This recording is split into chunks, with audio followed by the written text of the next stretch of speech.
Olá, muito boa tarde a você conectado conosco aqui pelo Notícias Agrícolas. Está começando o nosso boletim de mercado, olhando para o que aconteceu lá em Chicago. E dá para dizer que foi um dia positivo para a soja, aliás, bem positivo, com altas expressivas de quase 30 pontos aí nos principais vencimentos. O primeiro vencimento, por exemplo, superou os 30 pontos hoje. Maio se posicionou ali na casa dos 11 dólares e 90 centes por bushel, de novo flertando aí com os 12 dólares. O que pode acontecer com o mercado? Aliás, o que aconteceu hoje com o mercado que justifique essa movimentação positiva? Perguntas para quem entende. Vamos lá para o Rio Grande do Sul com Luiz Fernando Gutierrez, da Safras e Mercado. Rio Grande do Sul que está passando por um momento bastante delicado por conta do excesso de chuva. A nossa solidariedade ao povo gaúcho aí pela situação. E Luiz, como é que está a situação por aí, primeiro, e em segundo lugar, esse mercado hoje, Luiz, o que aconteceu? Boa tarde, Alex. Boa tarde a todos. Obrigado pelo convite mais uma vez. A situação está muito complicada aqui no Rio Grande do Sul, Alex. Eu estou em Porto Alegre, a gente está aí há quase uma semana de chuvas ininterruptas, né? E aqui não é o lugar onde mais está chovendo, né? Onde mais está chovendo é exatamente o noroeste do estado, norte do estado, onde a gente tem a maior parte da produção de soja, inclusive. Então, obviamente tem, né, em primeiro lugar, obviamente, a questão humana, né, a gente está tendo algumas mortes aí, então está bem complicado, inundações em vários lugares, muita gente perdendo casa, realmente está uma situação muito delicada. Mas, com relação à soja, a gente tem ainda, né, Alex, mais ou menos uns 20% da área de soja gaúcha para ser colhida. Então, de alguma forma, a gente já está começando a trabalhar com uma provável redução na produtividade média, na produção gaúcha, já não olhando mais para uma produção recorde, porque, querendo ou não, né, como eu falei, o noroeste do estado, a principal região produtora do estado, está sendo muito afetada. Então a gente tem lavouras embaixo da água, tem lavouras que não vão ser colhidas, tem lavouras que vão ser colhidas com uma umidade excessiva, vai ter muito grão ardido, vai ter perda de qualidade e, naturalmente, uma perda de produtividade. Então, nos próximos dias, obviamente, a gente vai trazer atualizações, é muito cedo ainda, né? A gente nem consegue ter informações mais em loco das lavouras ainda, mas que a gente, infelizmente, vai ter que reduzir um pouco o potencial produtivo gaúcho, vai ter. Então, provavelmente, a gente não vai trabalhar mais com uma safra recorde nessa temporada. 20% ainda no campo, então, Luiz? 20% da soja? 20%, a gente tem até agora mais ou menos 80% da área colhida, né? Então, a gente estima aí que tem um quinto ainda para colher. E, querendo ou não, um quinto de área, né? Se a gente transformar em volume, é um risco aí. É um volume de 4 a 5 milhões de toneladas em risco, né? Eu acho que a gente não vai perder isso, mas que a gente pode ter perdas em cima dentro desse volume, provavelmente a gente vai ter. Muito bem. Vamos acompanhar de perto toda a situação e principalmente reforçando aí nossa solidariedade ao povo gaúcho. Mas vamos lá, Luiz, esse mercado hoje positivíssimo lá em Chicago, hein? O que aconteceu? Teve algum fator diferente que justificasse essa alta? O mercado voltou do feriado aqui no Brasil animado, né, Alex? Ontem, né, feriado aqui, nos Estados Unidos não, a gente teve sessão, o mercado subiu um pouquinho ontem em Chicago e hoje avançou bem, né? A gente entende que o principal fator, né, dessa alta, que não foi só na soja, a gente teve altas também no trigo, no milho, por exemplo, foi o discurso do Jerome Powell, né, o presidente do Federal Reserve, trazendo um discurso menos duro, né, dando a entender que a gente ainda esse ano vai ter cortes de juros nos Estados Unidos. Então isso é o principal fator que mexe com o câmbio, né, ou tem mexido com o câmbio. Então o câmbio perdendo força aí frente ao real, o dólar, né, frente ao real e frente a outras moedas, acaba aumentando a competitividade do produto americano, né, o que é positivo para a demanda e tudo mais, tudo aquilo que a gente sabe, e acaba trazendo impactos positivos para Chicago. Eu acho que a maior parte do movimento de hoje positivo foi em cima disso. Mas também a gente teve aí uma intensificação aí mais para o fim da sessão. A gente teve alguns rumores de novas greves na Argentina que podem ter ajudado. Querendo ou não, o clima americano nos próximos dias vai ser um pouquinho mais úmido no meio oeste americano, o que pode atrapalhar um pouquinho os trabalhos de plantio. Embora os trabalhos estejam, né, muito fortes, eles estão aí até o início da semana, a gente estava com 18% da área plantada contra 10% da média. Então, é um início muito favorável, né? Mas é claro, a gente está no mercado climático e o mercado climático é assim mesmo que funciona, né? Semanas positivas, o mercado fica pressionado, semanas negativas, o mercado ganha algum fôlego, né? Eu não diria que traz grandes preocupações essa questão em relação à chuva, mas é um ponto de atenção aí que pode mexer o mercado. Então, assim, foi um somatório de fatores, né? Que fez o mercado melhorar hoje. Eu acho que tem que ter um lado técnico também, né? A partir de determinado momento, a gente tem alguns gatilhos que são disparados de Chicago, né? Principalmente acima de 11,75. Acho que deram um pouquinho mais de força para o movimento também. Então, assim, a gente não viu nenhum fator negativo hoje, né? Mais a soma desses fatores que trouxe esse fôlego aí de curto prazo para Chicago, principalmente o fator financeiro, como eu coloquei. Mas eu entendo que, né, acho que é muito cedo para a gente falar em mudança de rumo, mudança de tendência. O mercado ainda, eu entendo, ainda trabalha mais pressionado, né, principalmente pela possibilidade de uma colheita cheia nos Estados Unidos aí no segundo semestre. Pois é nesse ponto que eu queria chegar com você, porque financeiro, dólar em queda, mais de 1,5% pelo que eu estou vendo aqui. Rumores sobre o retorno da greve, não tem nada de concreto ainda, né, Luiz? Exato, né? O concreto, na verdade, é o câmbio, né, nesse caso. O resto é tudo especulação, né? Até o próprio clima, de alguma forma, é uma especulação, né? O mercado tenta se adiantar a um possível problema, um possível atraso. Enfim, faz parte, mas o concreto mesmo hoje a gente teve, de fato, a questão cambial, né? O resto é tudo especulação. Então, são informações muito frágeis para sustentar um movimento de alta aí em Chicago. Você acha que a gente pode ver a soja tentando se recuperar? Estou perguntando isso porque a gente está próximo dos $12, né, que foi aí um número emblemático, aí a gente ficou muito tempo trabalhando em torno dele. Será que a gente pode ver a soja voltar? Tem força para isso, voltar aos 12? Olha, Alex, obviamente, sempre quando a gente tem um movimento muito forte, né, como que a gente teve hoje, né, de quase 3% aí, em algumas posições, na posição spot principalmente, a gente sempre tem espaço para algumas correções, tá? Dificilmente a gente vê o mercado continuar subindo sem um fundamento forte, né? Tem que ter um fundamento forte de fato. Acho que a questão cambial, obviamente, é um fundamento importante, mas também não é definitiva, né? Eu acho que a gente tem que ter fundamento mais ligado à questão da oferta nesse sentido, porque querendo ou não, né, a gente está no momento ainda de entrada de safra brasileira, né? Não tende a mudar muito o fluxo nesse momento, embora a soja americana fique um pouco mais barata, entre aspas, não tende a ter uma grande mudança de fluxo, então eu acho que não é um fundamento muito forte, né?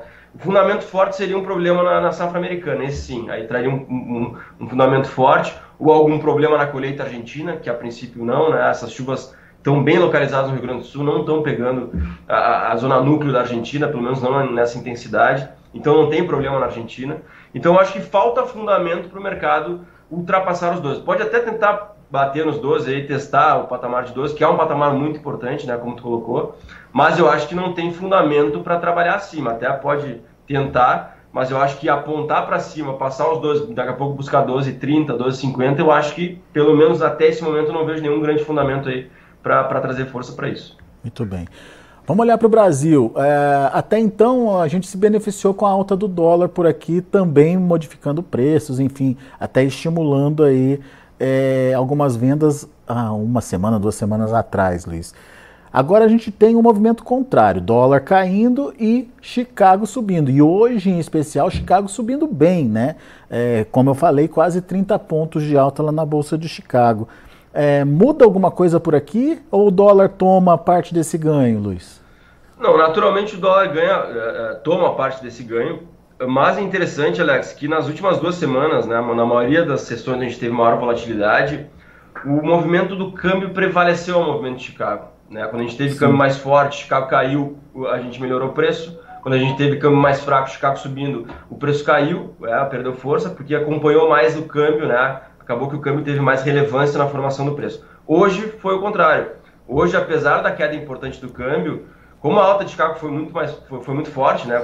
Foi além do esperado, inclusive, a gente teve Chicago prevalecendo ao câmbio. O que eu quero dizer com isso? A gente teve queda cambial e alta de Chicago. A alta de Chicago prevaleceu e trouxe um ambiente mais positivo para os preços. Então a gente teve aí preços de R$ 2 a R$ 3 em várias praças do país, acima, né, de ontem.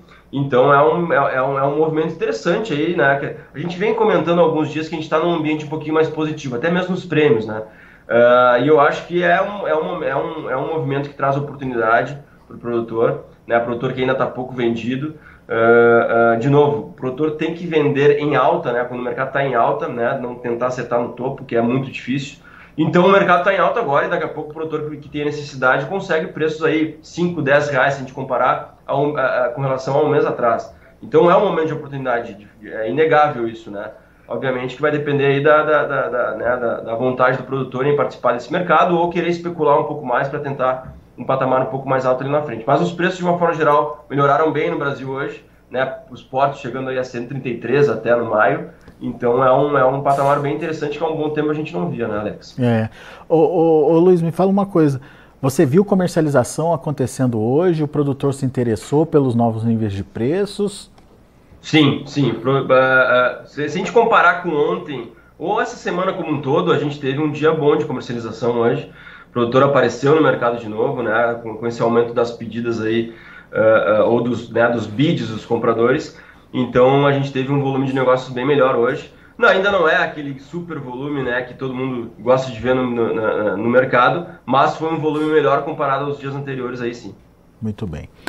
Luiz, temos participação aqui, Fátima Rezende, minha solidariedade ao povo gaúcho, obrigado Fátima aí pela manifestação, Donizete Amorim, dá tristeza mesmo de ver o que está acontecendo por lá, obrigado Donizete, Eliciomar Cabral, boa tarde Alex, em Lucas do Rio Verde já começou a colheita do milho safrinha, milho começando Luiz, influencia alguma coisa na comercialização da soja? De alguma forma sim, né? Porque a gente ainda tem um bom volume de soja estocado no Brasil, né? Querendo ou não, a gente está falando de uma safra grande ainda no Brasil. A gente está finalizando a colheita, né? Centro-Oeste já praticamente finalizado, a gente tem mais aqui no Sul e um pouco no Norte e Nordeste. Então, de alguma forma, o produtor, né, que não tem armazenagem para toda a sua soja, para todo o seu milho, ele tem que escolher o que vai vender. Então, pode ser sim que influencia um pouco, mas aí vai depender muito do que o produtor vai querer se desfazer nesse momento. Você vai preferir se desfazer do milho, que está num preço ainda pressionado, ou da soja, que está num momento interessante de alta. Então pode influenciar um pouco, mas isso depende muito de cada região, de cada produtor. E de novo, né, destacando que o momento é interessante para negociar a soja, porque querendo ou não, a gente está com um preço bem melhor que há um mês atrás, ou 3, 4 semanas atrás. Muito bem. O Donizete está dizendo que na região centro-sul do Paraguai também começou a colheita da soja safrinha por lá. Mais volume chegando no mercado então, Luiz? A gente deve ter uma safra cheia no Paraguai, ou com poucas perdas. Querendo ou não, a gente pegou um pouquinho, a gente teve um pouquinho de seca ali, né? A mesma seca que pegou o Mato Grosso do Sul afetou o Paraguai, mas não afetou de forma relevante. Então a gente deve ter uma safra aí em Paraguai de 10 milhões, que é mais ou menos uma safra média que a gente tem visto nas últimas temporadas. E lembrando que nesse ano a gente está produzindo mais na América do Sul, né, Alex? Principalmente pela retomada da produção argentina aí, que vai mais que dobrar frente ao ano passado. Então, somando 150, 152 do Brasil, com 50 da Argentina, com 10 do Paraguai, com 3 do Uruguai, a gente vai ter uma produção sul-americana aí de 20 a 25 milhões de toneladas a mais. E esse foi um dos grandes fatores aí que pressionou bastante o mercado nesse primeiro semestre. Muito bem. Bom, pessoal que está acompanhando a gente pelo YouTube, pelo chat do YouTube, obrigado aí pela participação, obrigado pelas manifestações. Não se esqueçam de fazer a sua inscrição no canal oficial do Notícias Agrícolas no YouTube e também deixar seu like, seu joinha ali pra gente, tá bom? E Safras e Mercado também tá nas redes sociais, né, Luiz? Exato, tá lá, é só não seguir em todas as redes sociais a gente tem, né, mas principalmente no Instagram aí, @safrasmercado. É só não seguir lá que a gente tem bastante informação legal. Muito bom. Tá, então são as informações do mercado de hoje, mercado bastante positivo para a soja lá na Bolsa de Chicago. Os demais acabaram acompanhando, né? O milho foi nessa mesma toada, ganhos menores de 6 a 9 pontos aí nos principais vencimentos, mas positivo também, né, Luiz? Exato, a gente teve um mercado positivo para milho e para trigo também, acho que acompanhando um pouco esse mercado da soja, mas naturalmente todos sendo impactados também pela questão cambial, porque, né, o câmbio, um dólar mais fraco, digamos assim, traz uma maior competitividade para as commodities americanas, né, que são muito importantes. Os Estados Unidos é grande produtor de milho, de trigo, de soja, então, naturalmente, quando a gente tem uma desvalorização do dólar, a gente tem uma maior competitividade e uma tendência de preços melhores na Bolsa de Chicago. Muito bem. Meu amigo, mais uma vez, obrigado pela participação, pela disponibilidade de estar aqui com a gente, trocando figurinhas, explicando um pouquinho aí do que está acontecendo com o mercado. Volte sempre, Luiz. Obrigado, Alex. Um abraço. Até a próxima. Abraço. Tá aí Luiz Fernando Gutierrez, Safras e Mercado aqui com a gente, trazendo as informações pertinentes a esse movimento de alta forte para a soja lá na Bolsa de Chicago, alta em torno aí de 30 pontos nos primeiros vencimentos. Primeiramente, o motivo financeiro, colocado pelo Luiz como principal motivador da alta. Dólar em queda em Chicago acaba estimulando uma movimentação contrária dos preços das commodities. E, obviamente, à medida que o mercado foi subindo, gatilhos técnicos foram acionados, impulsionando ainda mais esse movimento de alta. Temos aí, pelo menos nesse momento, informações de que pode voltar, ainda nada confirmado, mas pode ser retomada a greve na Argentina, aquela greve dos processadores que a gente acompanhou aqui no Notícias Agrícolas, e também, ainda por se confirmar, o clima mais úmido nos Estados Unidos, que pode atrapalhar aí o plantio nos próximos dias, na próxima semana. Vamos ficar de olho nesses fatores então, mas por enquanto foram essas informações que justificaram essa movimentação positiva em Chicago, trazendo a soja de volta ali pertinho dos 12 dólares por bushel lá na Bolsa de Chicago. Deixa eu passar para vocês como ficou o encerramento. Os preços finalizados lá na Bolsa de Chicago, você acompanha comigo agora na tela. Maio, 11 dólares e 90 centes por bushel, 34 pontos mais 25 de alta. Julho, 11,99, 28 pontos mais 75 de elevação. Agosto, 11,99, 27 pontos mais 75 de alta. E o setembro, 11 dólares e 85 centes por bushel, 24 pontos e meio de elevação. Esses são os números da soja. Vamos dar uma olhada no que está acontecendo com o milho. Maio, 4 dólares e 52 centes por bushel, 8 pontos mais 75 de alta. Julho subiu 9 pontos, fechando aí a 4 dólares e 59 centes por bushel. Setembro, 4 dólares e 67 centes por bushel, 8 de alta. Dezembro, 4 dólares e 79 centes por bushel, uma alta de 6 pontos mais 75. Para finalizar, a gente tem também o trigo. Trigo para maio, 5 dólares e 86 centes por bushel, subindo 5 pontos. A mesma alta para julho, que fechou a 6 dólares e 4 centes por bushel.